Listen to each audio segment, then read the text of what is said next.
Scrap More with Brenda. I'm Brenda, and here's another episode of Quilt Bingo. Today we're going to be doing Y seams and the inset seams, or that's another name that they're known by.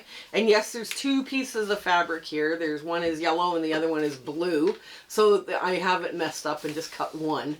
But anyway, so we're going to have a fun, easy one to do, and I'm going to show you the traditional Y seam, the way they normally do. You have lots of examples on my channel where you see other Y seams done the way I do them by pivoting, but I'm going to show you the traditional one today.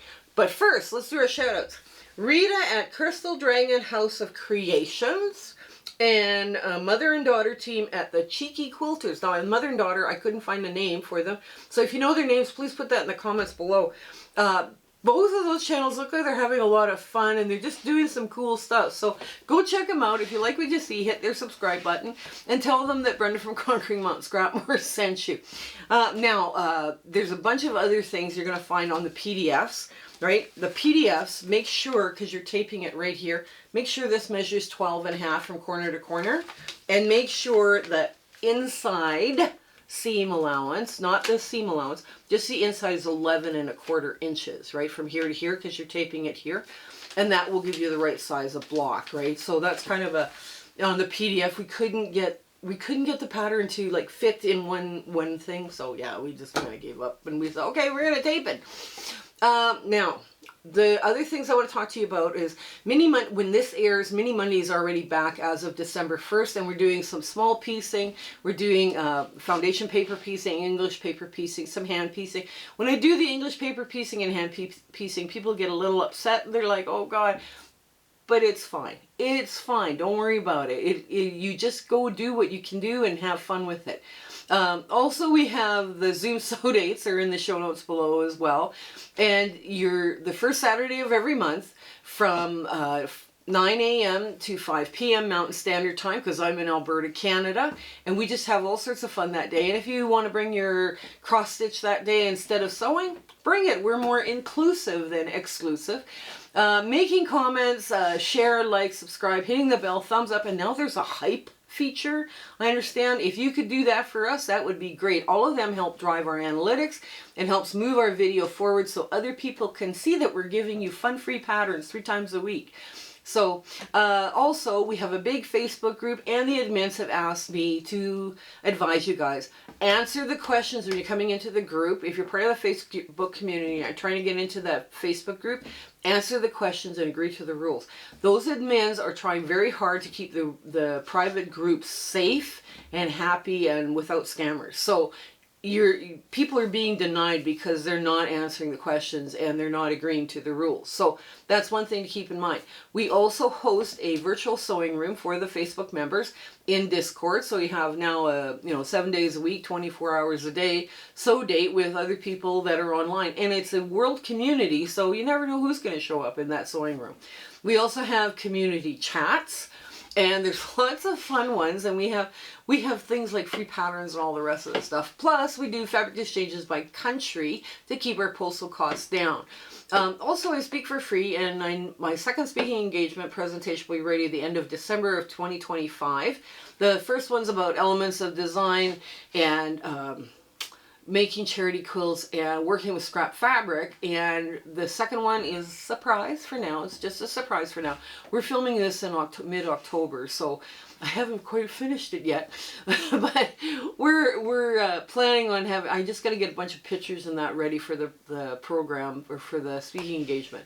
But if you're interested in me speaking for free to your group, or I have already spoken to your group and you'd like me to come back with a second presentation, please do. My About tab has my email address, or you can message me directly through the Facebook group. I'm okay to take that. I'm faster in Facebook than I am under email. I'm just warning you now. Also, shout outs. Please keep sending your shout outs. I do not have the time I used to have to go snoop around YouTube to find new channels that are just starting up, and I would love to give them a shout out. If they're a quilting channel, like Strictly Quilting, yes, please send them my way with a link either through Facebook or through the email under the About tab. You'll find it. Also, Twinkle Twinkle is occurring, I believe, a couple of videos right after Quilt Bingo is done. So that's something to keep in mind. Your only hint is it makes strings. You have to keep your strings. Or if you don't, you're anti-string, or you just don't have any strings because you're a beginner, you can still use your fabric to cut the pieces to size. It's just that your quilt won't be that string twinkle that goes on with everybody else's quilts, right? So, but it'll be lovely. And it's going to be a modern looking quilt, so it's not going to be that very traditional string quilt thing. So, and now I define strings as a cutoff like that. It could be from yardage or fat quarters or whatever, or scraps, that is wider than 3/4 of an inch but less than 2 inches, right? So that's a string, and it's not necessarily straight. It can be kind of wonky or whatever, but those are perfect for strings, and we can have a lot of fun with them and making new fabric and playing with stuff. And yes, it's going to be a little labor intensive again, yes, but it's not as many pieces this time. I promise it's not as many pieces this time. So those are your clues. So I think we're done. I think we're done. Yes, we are. So come on in. Let's get to the sewing of inset or Y seams or inset seams. And I'm going to show you the traditional method because you have lots of examples on my channel on how I pivot, because I have just a tiny little hole on my stitch plate. So come on in. Let's get to the sewing. Okay. So when you're putting this together, right, you've got a line here where you got a tape. Make sure from the inside, without the seam allowance, to the inside without the seam allowance, is an 11 1/4, and this is 6 inch, right? Don't include the seam allowance, right? Now this is also 12 inches without the seam allowance as well. So we couldn't make this fit no matter what we did. So it's like, okay. So now, and you're cutting one and then cutting one reverse. So that's going to give you this block. Very quick, very fun, kind of a modern twist. Now, I promised I'd show you how they do it the traditional way. So what we're going to do is we're going to line up all this stuff again. And we're going to take our pencil. Where's a pencil? Do I have a pencil? Yes, I do. I have a pencil. Here it is. We're going to take this, and we're going to mark a 1/4 inch going this way, and just draw a line, and a 1/4 inch going this way, and X will mark the spot where we stop. Right? Now I'm showing you the traditional way of doing inset seams, right? So I'm just going to pin it so I don't lose where that X is, right? Okay, just so I can see it a little better. Because you need to be able to see this, right? This traditional method, you need to be able to see where you drew your X. There we go. Now, as you're coming up to it, you want to slow down there, and now go back a couple of stitches. There. And you're done. There's your first seam. Now, I know we don't normally backstitch in quilting, but remember, this is the traditional way. You don't want those stitches to come undone. This now has a 1/4 inch of room in order to fit this one in. So let's get this piece in first. And we're going to do the same little marking that we did earlier. 1/4 inch. Oops, right there. Just with a little pencil. Get it marked. And get it marked. Here we go. Now, if you stitch over, you're going to show a stitch. If you stitch under, your stitch will show. Right? That's the problem when you're doing this one. So, if you do a pivot, you don't have that issue, right? You don't have to worry about the stitch showing. Okay, I'm just going to press that open just to make this work a little bit better. Okay, so now I'm going to line up that edge, and I'm going to put a pin in where I need to stop. And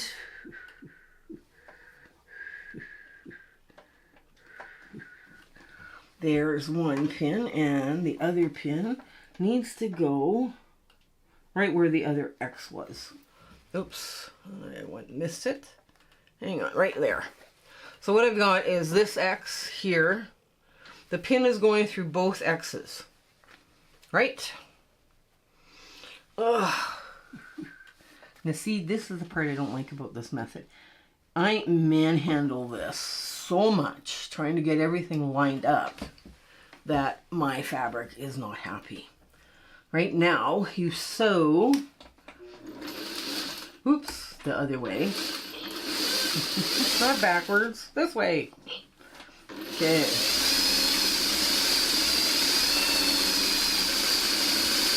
Okay, now you're going to come up to that X.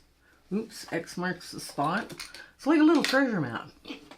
And you're going to come up to that X. And if you're like 3/4 of an inch short, like you can't, an inch is too much, just hold your work and then your feed dogs don't go anywhere. So I'm right at that pin. There, now 1, 2, 3 back. Okay. And then I pull my pin and I pull my fabric. Okay, so I've got now 2 done. 2 of the seams done. This is what you have to do when you don't have a stitch plate with a mouth, right? Okay, now this and this. Okay, there we go. And now I'm putting a stitch, I'm putting my pin right where the first seam ended, I mean, right through there. And the X on this red, just like so. And we're gonna manipulate that just a hair. And then we're gonna line this up just like so. Okay.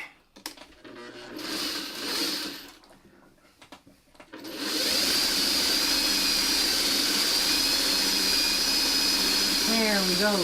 This is the very traditional method on how to do a Y seam. Now, as we're coming up to this, I'm going to go across once, back, just a couple of stitches, and pull, oops, pull my work out. Okay, so we've made, for 3 pieces, we've made 3 seams, right? And what we've done, just to recap, what we've done, first seam went up right through the middle. Second seam joined this piece here, and I'm just going to press this open right quick with my nails. And what happens now is that looks really good. Now I should just press it over. What am I doing? Okay. So the first one we did is this, and I pressed open. Second one, this one, and then the third one is this. So we now have this. So the trick now is to look in the front. Do you see a stitch in that, right in that bit right here? Do you see a stitch? I'm just wait. And you don't have a hole either, because you can take this top red and there's no hole in there. Like there's no, like there's, oh, come on, focus. There's no hole there, right? So you see that there's no hole. So you've got a nice tight Y seam, inset Y seam. Now, the only difference between the way I do it on pivot versus doing it the traditional way. The traditional way is for sewing machines more with mouths.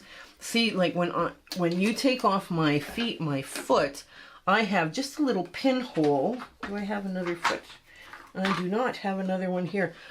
You either have a small hole or a mouth shape, or your needle is going up and down. I have a hole so I can use the pivot method and not have my fabric suck down into my sewing machine.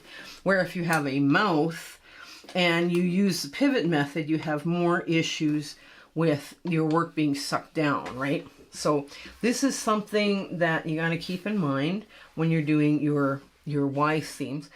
They are a little more fiddly, yes, you know, like you had to make 1, 2, 3, and you're sewing towards that particular center. Now, where the pivot comes into advantage is when you're sewing hexes together, or like a Job's Trouble, you can just, go along, pivot, go along, pivot, go along, pivot, right? Where, you would have to take this all and, one seam at a time, right, to make your Y seam work, right? That's the big advantage on the pivot. So anyways, let me give this a good press and I'll show you the other blocks we made with Y seams.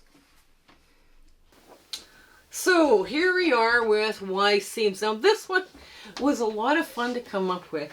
And yes, this is a very traditional way of doing your Y seams or your inset seams, but it works beautifully. So if you're having problems with the pivot method that I show or I prefer to do, because of my machine and because I have the little hole as a stitch plate, you might want to try this traditional method. Yes, they're fiddly. The Y seams now are fiddly, but if you can pivot with a small hole. Some sewing machines come with a small hole as an alternate plate. You might want to check that out. If you have a good sewing machine there, you might want to check that one out. So this is our beginner block, and it came together pretty quick, and I used some fun fabrics. And I'm sitting now regretting I didn't use some crazy fabric in the blue, but we'll get there. We'll get there. It'll be fun. Now, the next one, you had to make 4 of, right, to make this block. And each 4 of these ends up at 6.5, right? So you put them together like a 4 patch. And this again, we decided to play with some fun blue-green fabric in the middle, and play with some red and yellows and some brighter, darker reds, just to have some fun with this fabric. I mean, this one was it's a lovely pattern to make, and it is a very old-fashioned mitered box. Is one of the things. It's called Mosaic, and it is based on a mitered box. So that's something to keep in mind, and it is a very quick pattern to do, right, once you get into it. Now, the hard one I drew, and when I finished drawing this, I was like, oh yes, this is perfect. So this is the double star. And it was listed, I listed this one as hard because of the number of Y seams you have to do, right? Because each one of these points is a Y seam, and then you have to inset other Y seams to make your square. This one is just lovely to sew together. I was very surprised how fast it went together. And yes, you could use a traditional method to put your inset seams or your Y seams together. I preferred to use the pivot on this. And like I say, this particular block lends itself to being very scrappy and very happy, and just like playing with your darks and your lights, and and not worrying about anything too much, right? So this is something to keep in mind when you're working with blocks like this, is that you can have a lot of fun with them. Anyways, I hope you have an absolutely lovely week ahead, and things are going really well for you, and your 1/4 inch seam is right on the money, and you don't have to try and figure out what am I doing wrong. You don't have to worry about stuff like that here. And the idea is when you sew, you're supposed to have fun. So I hope you stay well and take care until we see each other again. Okay, bye! My husband and I would like to thank you for all of your support and watching our videos and sharing and liking. It has just been, you've put us on such an amazing journey, and we are having so much fun. I hope everything is going so well in your life, and your 1/4 inch is perfect. Everything is working out for you. And we're just so happy to be part of your life, and you having, like I say, you're watching us. I was just so thrilled that you're doing that. So I want to say goodbye, and I want to thank you with all my heart. Okay? Take care. Bye.